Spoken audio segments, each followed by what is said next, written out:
Okay, brilliant. Yeah, so today we're going to be talking about the role of the media in communicating climate breakdown. How media has a responsibility to communicate effectively and accurately about the climate crisis. So I'm going to kickstart by introducing our panelists. So at the far end here to our right, we've got Hellen Shikandah from Nigerian or Nation Media Group. Sorry, Nation Media Group. Brilliant. We've got Kalain Hosein from CNC3 TV and Guardian, Trinidad and Tobago.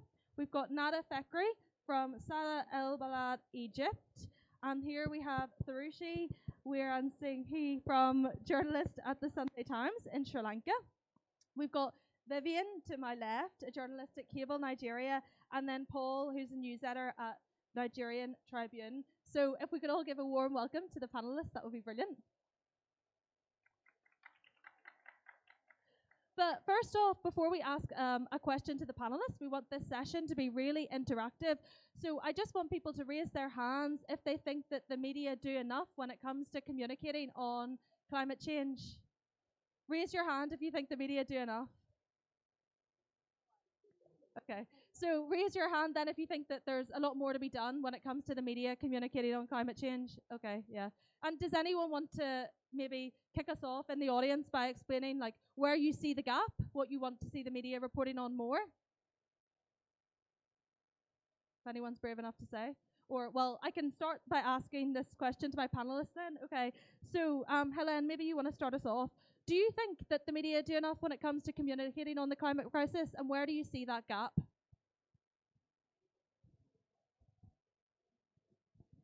I feel like we are not doing enough. I feel like we take climate change as an event-based kind of bit. So when there's a COP, you see that many journalists want to cover and all that stuff. But we keep forgetting the real issues on the ground, the communities, and what impact climate change has on them. So we need to move away from just making climate change an event-based thing, like when there's COP, when there's any national or international conference on climate change, but move and start telling the real climate change stories. Yeah. Kalain, do you have anything to add? Yeah, I think I'd like to chime in here because it's not only journalists not covering it, but it's the media house that you work with, whether they place emphasis on covering that. So I know at my media house, we struggle with resources at times.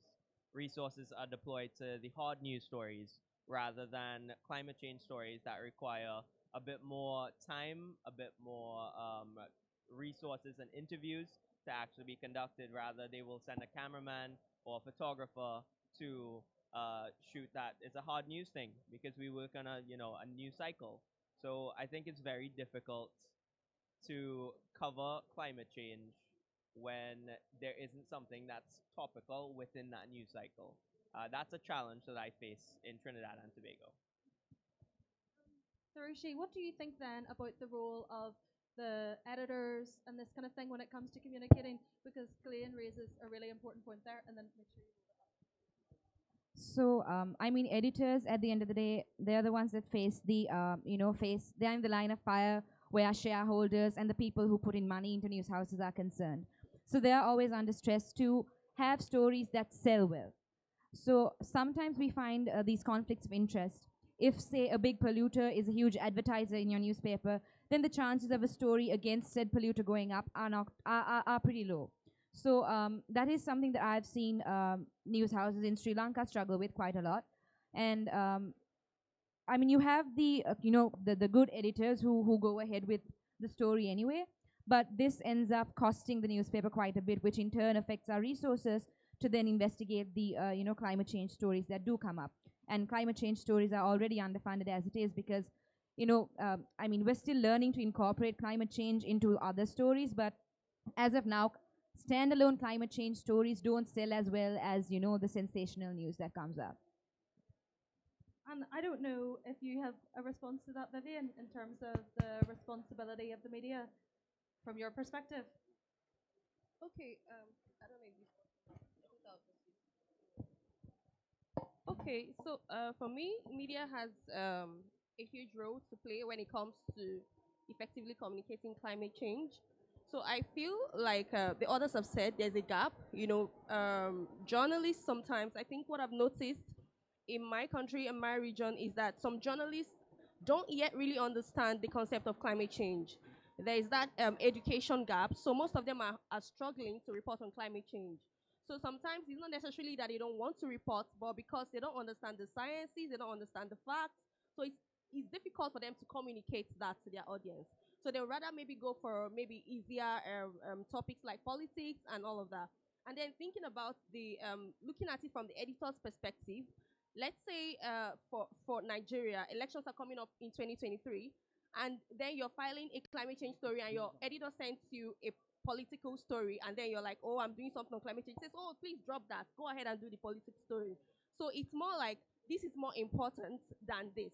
But of course, climate change is affecting everybody, and if the impact of climate change can actually stop us from having effective electoral processes because of destruction by climate change impacts. But if they really understand climate change as a big factor in determining what we do in society, then I feel they will prioritize it over every other thing. Thank you. And maybe, Paul, you want to use this mic because it seems a bit louder. All right, so I'd say that the media does have a great role to play, a major role to play when it comes to the issues of climate change. And I'd also say that climate change reporting is something that's still developing, really. And it will be very good if we see more media houses have dedicated spaces for climate change stories like my media house does. We didn't do that until about, close to 10 years ago, which is quite good. Since 2013, we have dedicated pages, which I currently anchor. And so that means that every week, you have to have something close to climate change coming out in the papers. So if we see more media houses do that, then of course there'll be greater climate change reporting. So it has to be something that's institutional on the part of the media houses that exist. So whether there's an election or not, you understand, there's a space for climate change stories to come up. So it definitely has to come. So if it comes from the top, the management of the media houses keyed into these issues, then it really, really helps. That's my take on that. Thank you very much. And Nada, you had something to add just about the role in terms of like film and visual culture when it comes to climate change. Content makers should expect the power of social media and its impact on the new generation, especially children. Imagine if the only 10% of Hollywood and Disney production focused on the climate change instead of superhero and action movies, although there are a limited number of attempts to produce films to raise awareness of climate change, such as Don't Look Up and others. So what do you think of this? No answer? It's good? Fine. Yeah, and Nada mentioned there, Don't Look Up, and I guess another topic which we wanted to raise was the balance between science-based, accurate reporting, but then also scaremongering, and that film touches on that quite a bit, and we see that there's some people saying like, no, I don't want to read about that because it's very doom and gloom, can you not give us something more cheery?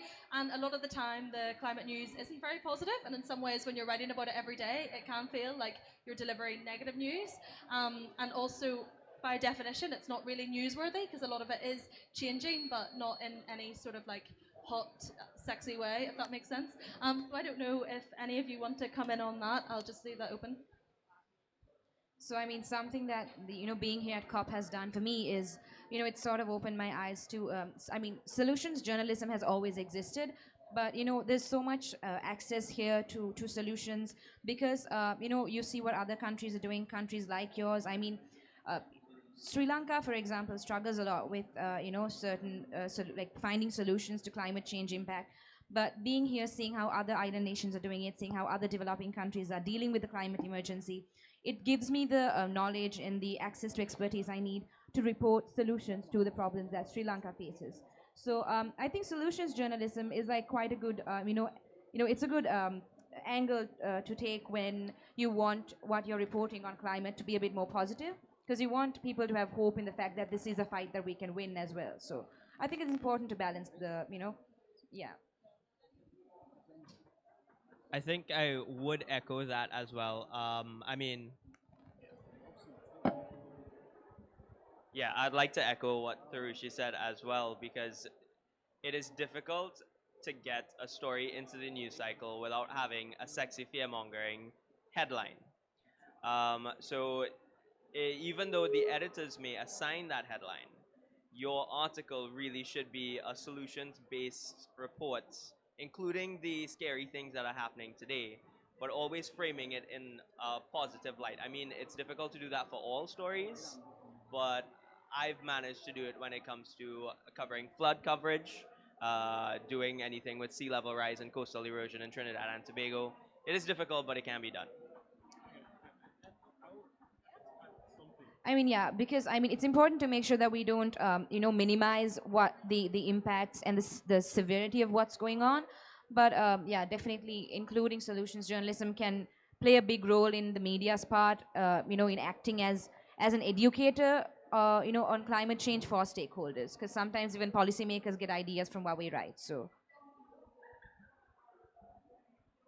Just to add on that also, I feel like we have done a lot of creation on climate change, but we forget the impact.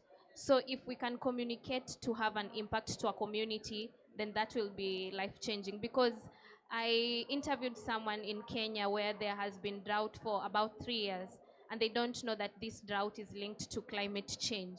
They feel that that is God's doing or something. So if you explain to them and educate to them that this is climate change, this is because of human activities, this is because of the beef that you are keeping that is releasing a lot of methane, then they will understand that they need to shift and adapt to climate change or do some sort of mitigation. So we should move away from just awareness to also communicating for impact. Yeah.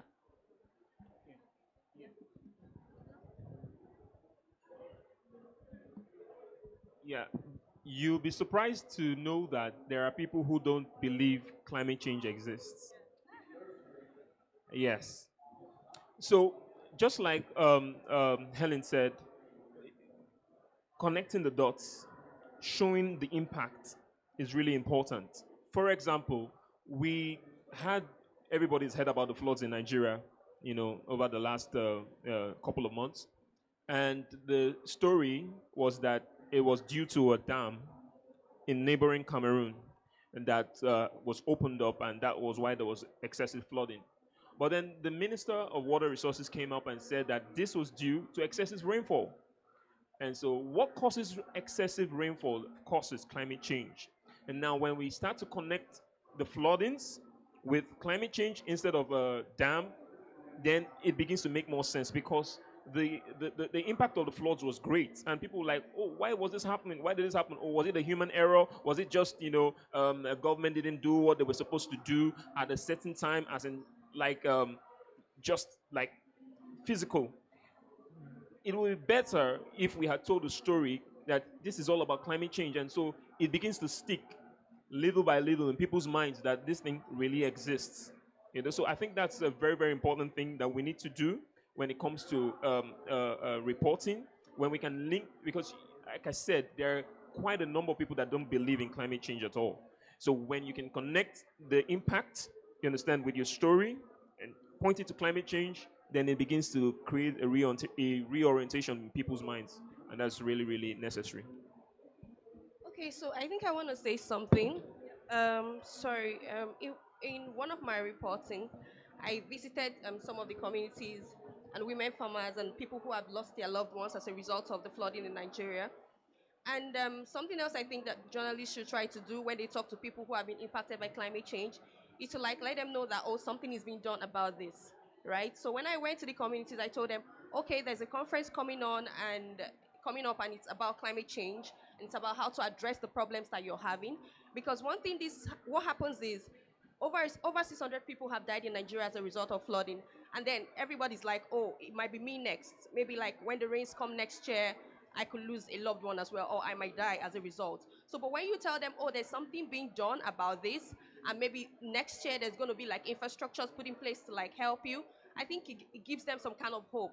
So even in the midst of all of the fear, you try to like tell them, oh, this is what's happening, and it kind of brings in like community engagement as well. People are now, being able to hold their leaders to account. Oh, you went to COP27, so what were you able to achieve? What are you going to do for me next year so I don't get impacted by this flooding or by this climate change impact? So I feel like as journalists, let them know something is being done. Let them organize amongst themselves, hold government accountable, voice out what they want to be done for them, so that when probably monies are released, it can also be used to help them in their local communities as well.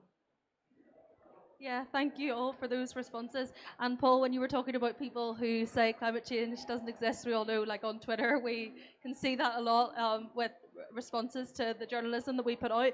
But I just want to build upon what Vivian was saying about the people who you're reporting on. And we've got a lot of like youth climate activists here who maybe want to get their stories into the media. So I was wondering, like from a journalist perspective, what would your advice be to the people sitting in this room who maybe have stories that they want to be highlighted? How do they get their message across effectively, and how can we make sure that it gets into the headlines and at least gets reported on in a meaningful way? I don't know who wants to kick off with that.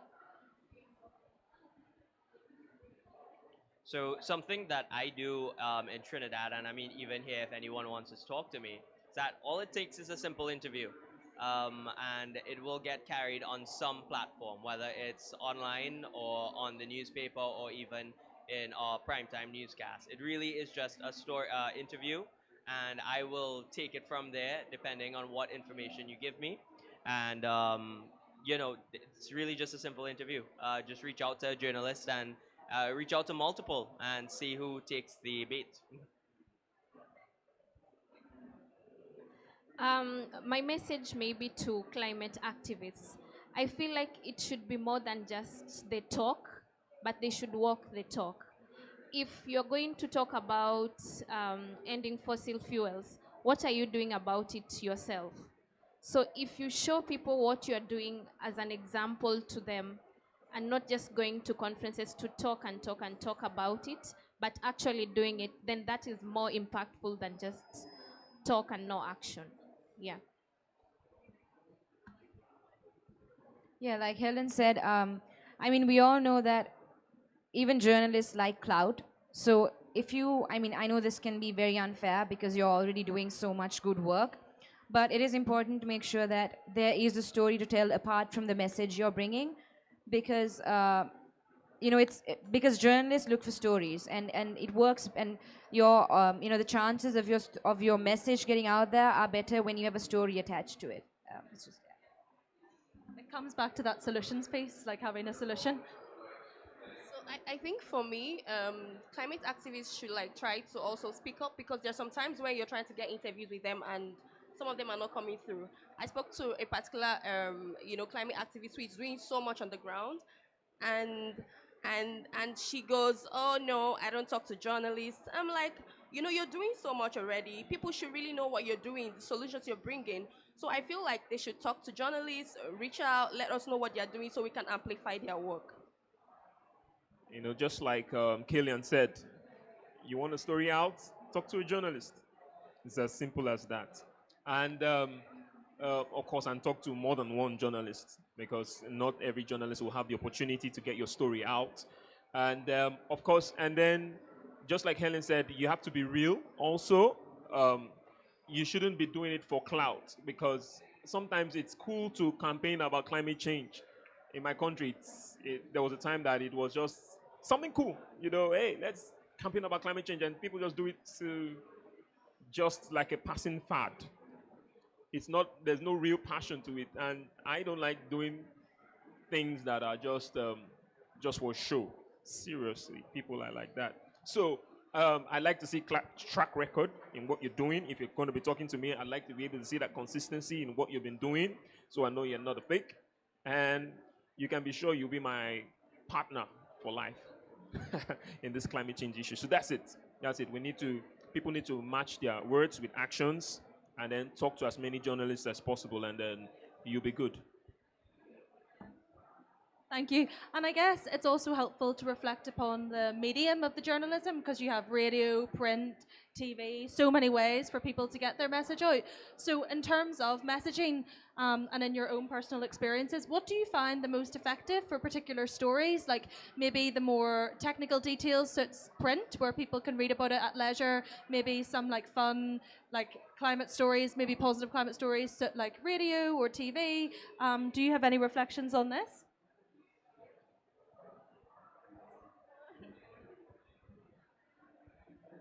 Just like you've said, I feel like print has more in-depth coverage on climate issues. If you want to break down the science in a simplistic way, print is the way to go. But the people that climate change is going to affect are the young people. Where are the young people? The young people are on TikTok, they are on Instagram.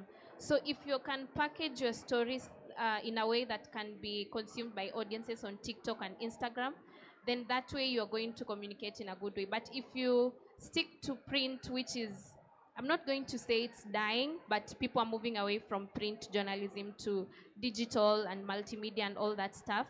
But you have to know who your target audience is. If it is young people, go to TikTok, do cool stuff, but stick to the journalistic principles that you're doing. I think I want to echo that. My media house is a multimedia media house that does everything from print, TV, radio, podcasting, and we have our digital platforms as well. So trying to repackage stories to basically get the stories to where the people are. That's kind of what you want to do to maximize your reach.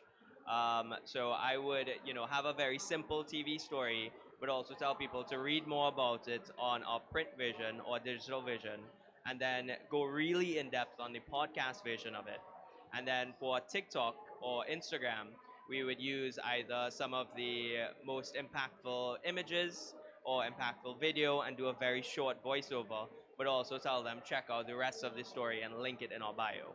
So that's probably some of the most impactful ways we can get our stories told. I sort of disagree with Helen a little bit on, when she said that print was like the better way for climate stories with, deeper details to go, because I found personally that uh, my stories have better reach and people are more aware of what I'm talking about if I put it in like documentary form or video form. So, if rather than me writing that I interviewed this farmer who lost his crops to the floods, if he's telling that to the camera, that has more impact. And obviously, young people prefer that to reading as well. And I agree with Helen. Print is dying, whether we like it or not, because I don't think my mom reads a newspaper either anymore. So, yeah, it's sad because I work for a newspaper. But yeah, so I think video, documentaries, and definitely social media are the way to go when you're disseminating information. It's all based on which demography you're aiming at. But I think even with the older populations, apps like Facebook are very popular. So you can still use them to get your messages across, in a faster ways. So I think that's something I'm beginning to also see that is interesting is the use of animations. So there are like people doing animation to like sort of say introduce the topic, talk about it, so people engage with it. I saw one recently on flooding, and it was so interesting, and I loved it. It helped me like understand better, and I also see like books for children, kindergarten, schools, and stuff. So I feel like communicating that way would be very good, effective. I just want to agree with what Tharushi said. Yes, video is the way to go. It's more engaging, and it's easier to consume, So if any way you can do that, you can do something really in depth via a documentary. But then people really like watching long things, no. So you might choose to cut it short or do a series. If it's TikTok short videos, you can do a series. People can follow, on Instagram too. Just do a series on it, and then over time you'll be able to educate people more. But then it's really good, especially for young people, to go the video route. It's much better. Yeah. And then of course we do have some young people who are who like reading. So of course you wouldn't sideline the newspapers or anything on print. it should still go there because it really does a lot, especially for people who want to do research. You know, it's a great way to put in resources in that way. So it's not just we don't need to like close the door on any on any medium. You know, just know what's appropriate, who you're targeting, and then channel your information along those lines. That's it. Yeah, I guess it's about thinking about the story, which is appropriate to the audience, and then that determines the medium. But we have more questions, but want to take a moment to open it up in case the audience had any particular questions on media reporting and climate, and we can circulate a mic, or you can come forward.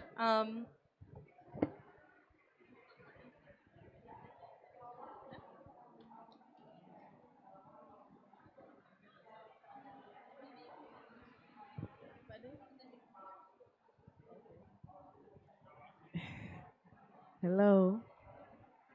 Thank you for this enlightening and interesting panel. Sorry, I'm from Togo. My name is Nadej. And you know, Togo is a French speaking country, so my English is not that good. um, I've really liked your session. In fact, your different uh, assets on the topic of climate change. And I found it very amazing when you asked the first question to know if people think mediators are doing enough for climate change. Of course, no one raises his hand. And it's interesting, it's very amazing. But my question is to know, what do we do exactly ourselves to contribute on the, to reduce actually climate change? What do you do? Like in your different houses, okay? If we go beyond um, our social media activities, if we go beyond the different sensitization we do, if we go beyond the conferences, our corps and all those things, what do we do ourselves to contribute to the how do you call it, reduce the climate change effect? Yesterday, I attended how do you call it, a first kit on climate change, and I realized that the final consequence of our different activities is awareness and many things. So you said people don't know something about climate change. Like people do not really know climate change do exist. So what do you do to tell them these are the effects of climate change, these are the effects of what you are doing? If you go beyond our TV shows, our corps, our conferences, and all those things. Do you get my questions? Thank you. That is an excellent question. So for me, it depends on the audience that I'm trying to target. So something that I've started doing since I've started covering climate change is actually going directly to schools. Children and youth have a major impact in households. They take what they learn home, they introduce it to their parents, their families. So every month, I've targeted one school in my country, and I would go and talk to different ages from ages 5 all the way to 19 about what climate change is doing in my country. In fact, right now as we speak, the largest river in Trinidad and Tobago has broken its banks and flooding communities for the fourth time in less than a month. Not a lot of people will link that to climate change. So when I go back, in fact, the week after, next week, following week, I'll be speaking to a bunch of 15 to 17-year-olds about the impacts of climate change. That is one of the ways I can, spread that message so people can have an understanding of what climate change is doing to our country. Now, something else that the government engages the media with is going to different communities around the country and sensitizing them to the impacts of climate change that it's having on their community, particularly coastal communities that are susceptible to storm surge, sea level rise, and when these rivers come down, these coastal communities are generally the last communities to be flooded, and they may not see rainfall in that area. So that's some of the ways that at least the government and the media, in my country at least, and personally what I do to sensitize some of the people outside of the stories that I write and the stories that I broadcast. Myself at home. Um, that's a good question, right? So to be quite honest, it is very difficult to, use public transport. That is one of the ways that we can reduce emissions. Now, my vehicle, I chose to buy an electric vehicle even though it's more expensive. So that's probably the biggest contributor that I can do personally, but it's difficult in a small island developing state, honestly, to do anything more than that. A lot of our emissions from Trinidad and Tobago actually comes from the fossil fuel industry, that really exploits the natural gas and oil that we have. So at least in my reporting, I would always juxtapose, right now they're seeing billions of dollars in windfall profits, and small island developing states like Barbados, Antigua and Barbuda, and the Alliance of Small Island States are calling for a windfall tax as well as taxes on the profits of these fossil fuel industries to fund loss and damage. So that is something that I have been including in my reporting since I've gotten to COP. But personally, honestly, just the electric car, unfortunately, but it is something. Yeah, I wouldn't say that I also have something personal that I do, except for maybe eating less meat because I know the contribution of beef to the environment. So, in terms of my reporting, I'd say that a people-centered kind of story has more impact, and we keep reporting about the direct impacts of climate change. If there's a drought in my country, I talk about that drought. But what more has this drought done? I'll give an example of a story I did about climate-related wars. So there's this boy who was walking so many kilometers to go and look for water. And when he went the other side of the town to get water, a rival community shot him in the stomach. So now this boy has a scar, not because he wanted to, but because he was going to look for water for his animals, because it's a pastoralist kind of community. So these indirect effects of climate change that relate with people can make people more aware about climate change. That's saying the direct impacts of climate change. Yeah.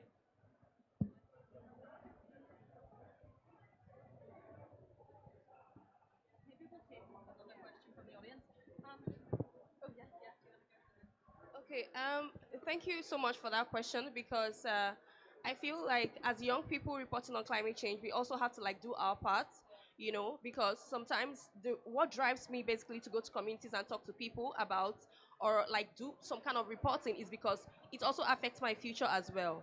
So on my own part as a journalist, away from the writing and the reporting and social media and stuff, I I tried to reduce my footprint because most people in my country use generator that uses fossil fuels like petrol for generating power when there's no light.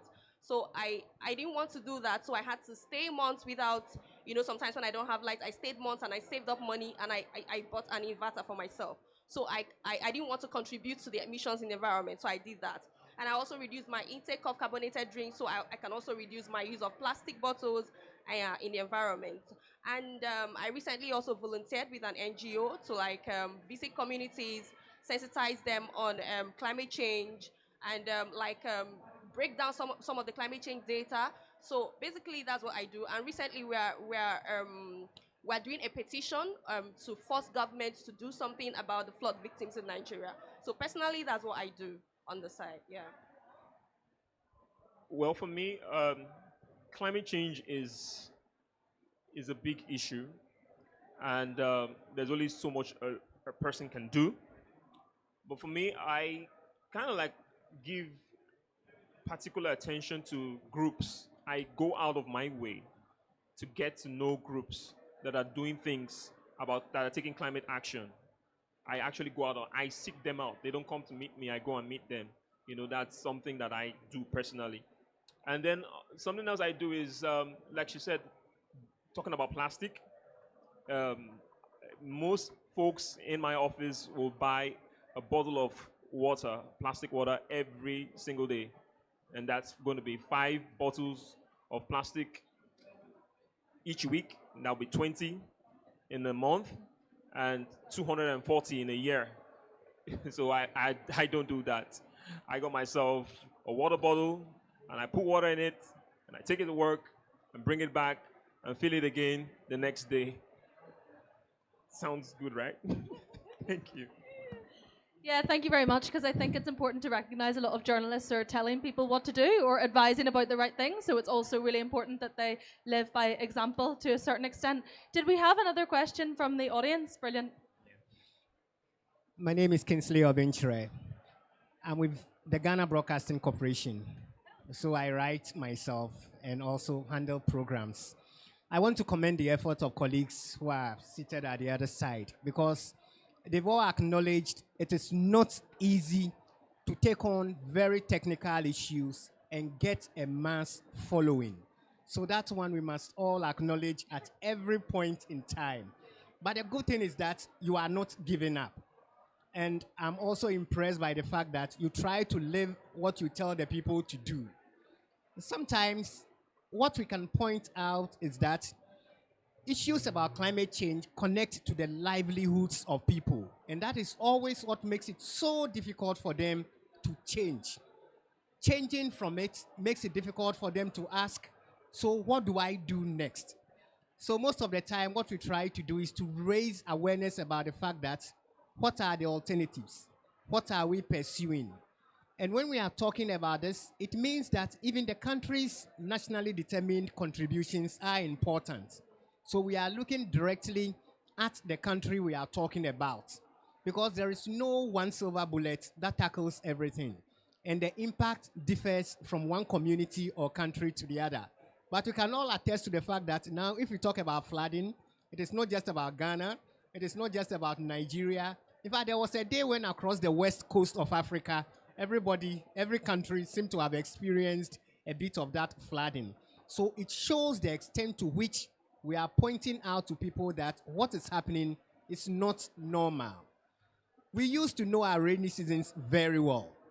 Now we point out to people, and even the farmers themselves attest that you don't even know when to plant, because after the first rains, you have been told you need to clear your land. Now you finish clearing the land. Sometimes you even plant, and then the rains stop abruptly. It creates a problem for us. In the earlier times when we were talking about climate change and we mentioned the technical issues like chlorofluorocarbons, it is like throwing people off, because what is chlorofluorocarbon? I can't see it. You say a gas is getting out of my refrigerator and destroying the ozone layer. Where is the ozone layer? I can't even see the ozone layer. So it doesn't affect me. That is what people then thought. But all of a sudden, the future we talked about is now here with us. So that future has become present. So we go out talking to people, and they realize that, yes, if we have lived for long, whatever we thought wasn't happening at first is now happening to us. So we can relate to it better.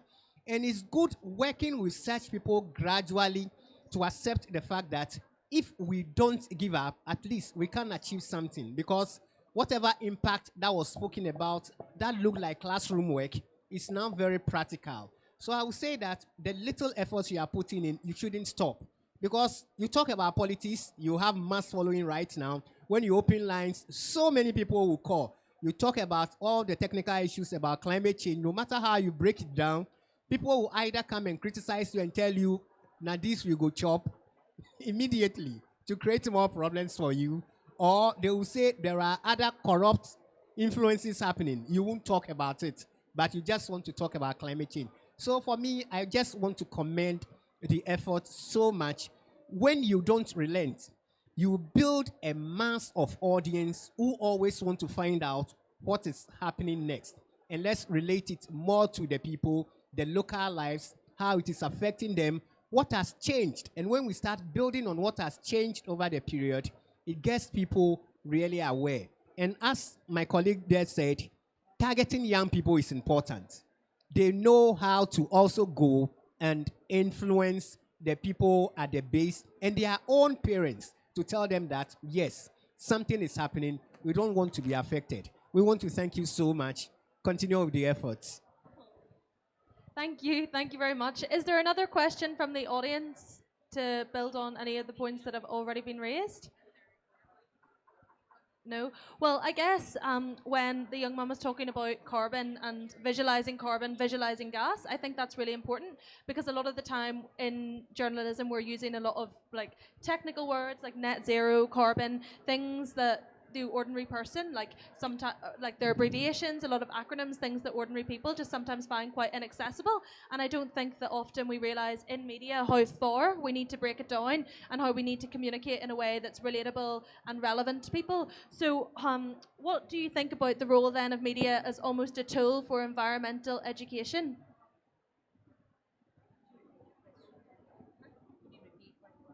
Yeah, the role of media as a tool for environmental education.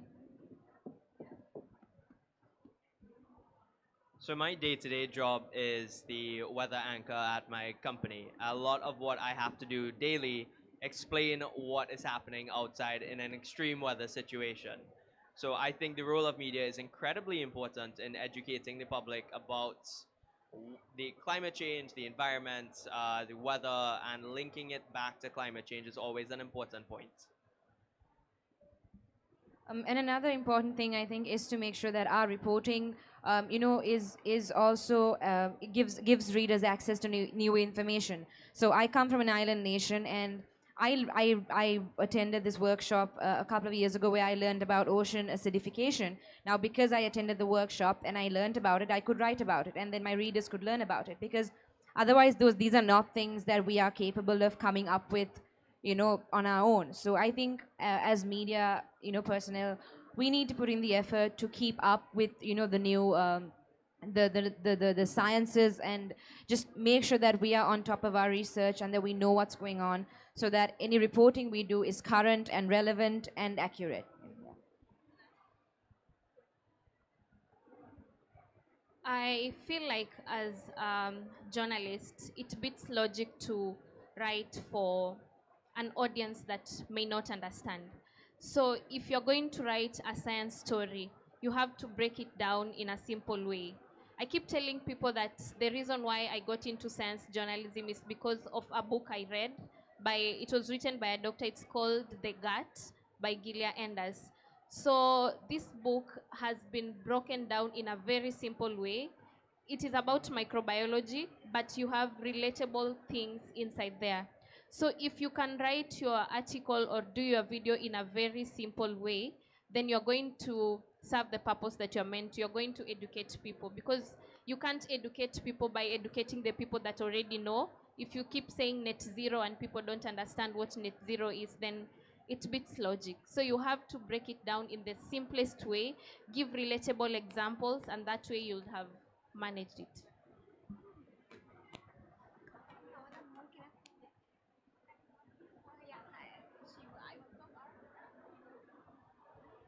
Sorry, I will talk Arabic. She will translate. Okay. اوكي تمام. انا شايفه ان دور الاعلام ان احنا نوعي الاجيال كمان الصغيره، يعني مش ان احنا بنقتصر على الناس الكبيره بس، لا احنا كمان بنتكلم عن الاطفال الصغيره. يعني لازم ان احنا نوعيهم، نعمل لهم افلام، نعمل لهم يعني نهتم بديزني اكتر، نشوف نقدر نساعدهم في ايه، لان نطلع جيل جديد يقدر يفهم يعني ايه تغيير مناخ، يعني ايه توعية بيئية. بس Hi. Okay, so what she mentioned is that we need to have like the media to be directed to the young youth and the children, because if we take care of youth and children and to be directed to them, that will create a new generation that knows what is like, they have like environmental culture and they have environmental education. They know what is climate change. And she mentioned that we can take care of like maybe Disney and all of that, like they are directed towards children and youth. We can like use those tools to help like create a better generation and youth that know more about climate change and have like this climate education.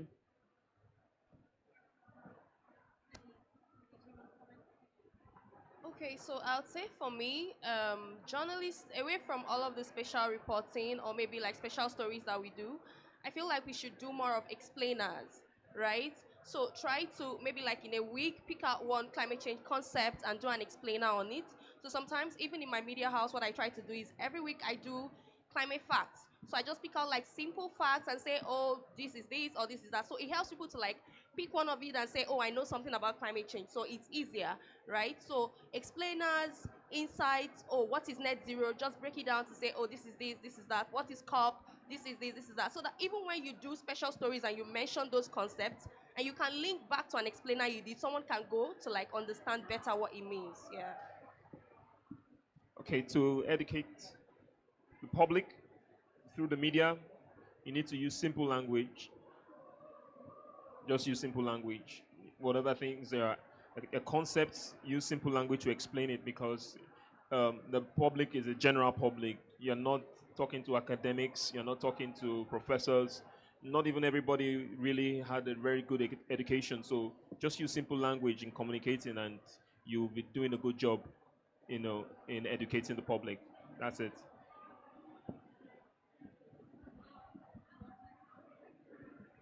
You can talk. I have one speaker. He will talk about the rule of the law. Can you translate, please? Okay, I'll talk. أنا شايف أيوة. أنا يعني أنا رئيس تحرير موقع صدى البلد في مصر.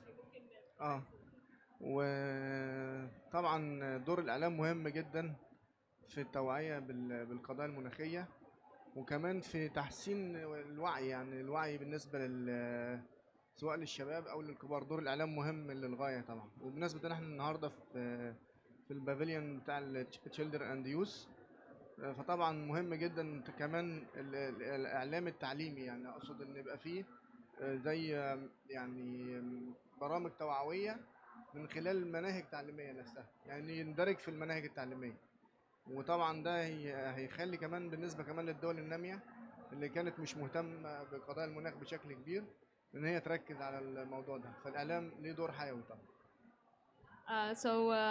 Dr. Mr. Muhammad, he works with Sada Elbalad. He's the editor-chief at the website of Sada Elbalad. It's a really well-known it's a really well-known TV channel here and also like a network channel on the internet, and he's the editor-chief. And he says that he thinks that media plays a really, really big role in the education, and he thinks that we should also implement all of that into the implement the education in schools as well. Because if we teach in schools and if we teach children as well and direct them to have like more education about climate change and so on, and have TV programs that are directed to making developed countries know more about climate change and the crisis. So this will create a better generation that knows more about them. نقطة تانية اللي هي الإعلاميين الشباب يعني لو جبنا يعني شباب في يعني لسه فريش جراديويت ممكن يكون أكثر قابلية لو بتخاطب مع الجيل اللي في نفس سنه يعني مش نجيب بقى الإعلاميين اللي هم الشباب. He also thinks that because we are also here in the Youth and Children Pavilion, he thinks that the young TV presenters, they should be given the role to speak with the youth, because they will have a better connection with the youth, because we are like peer to peer, we have the same age, we share the same thoughts. So it will be much better to have and encourage fresh graduate and TV presenters to be the ones who are educating the younger generation, because it's our future. Thank you. شكرا جزيلا.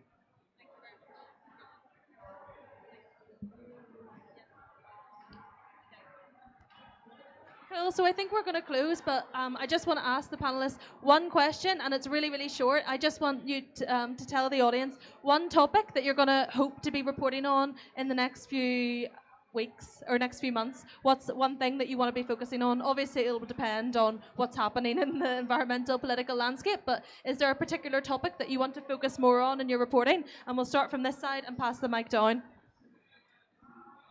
Okay, so regarding climate change, right? There are a number of developments that are coming up from the scope relating to climate finance. Yes. So I will be doing quite a lot about that. Yeah, in the coming weeks. Yeah, climate finance for me. Okay, so for me, today is Youth and Children's Day, and I'm trying to, because in Nigeria, the UNICEF has ranked Nigeria second amongst countries that children are most vulnerable to climate change. So I'm trying to like see what my country is doing and what other countries are doing as regards children and youth, and also to talk to youth what they would like for their governments and their countries to do for them as regards climate change and their future. And in the coming days as well, I'm looking into adaptation. So I'm monitoring the adaptation fund, the monies that have been given. I know some countries have doubled their adaptation finance, and yeah, I'm looking into that as well as gender and climate change as well. One thing that I'm definitely looking into is, Sri Lanka's coal habits and the renewable energy transitions that we're making, along with, new renewable energy alternatives that have come up at COP, like hydrogen. Yeah. The two big topics that I'll be working on will be the financing for the loss and damage fund and seeing the progress that's been made during COP27. And the second topic will be on the issue of climate refugees internally and internationally. I will be looking at loss and damage with a specific focus on women.